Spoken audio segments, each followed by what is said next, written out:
Кыпчактар кимдер? Кыпчактар Борбордук Азия жана Чыгыш Европа талааларында калыптанган түрк тилдүү көчмөн эл. 11-13 кылымдарда алар чоң бирикменин Дешти Кыпчак хандыгынын негизин түзгөн. Кыпчак уруусу бардык түрк тилдүү элдердин курамында бар. Кыргызстандагы кыпчактар кыргыз элинин курамына кирген ири уруу бирикмелеринин бири. Кыпчактар Кыргызстандын бардык аймагында, Чүй, Талас, Нарын аймактарында кездешет. Бирок негизинен Баткен жана Жалал Абад облустарында жашашат. Кыпчактар өздөрүн кыргыз деп эсептешет. Ал эми түндүк кыргыздар аларды өзбектерге таандык деп санашат.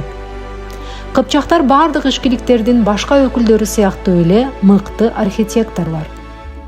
Кыпчактар кыргыз этносу калыптанган учурда чоң роль ойноп, маданият менен салттардын өнүгүшүнө салым кошушкан.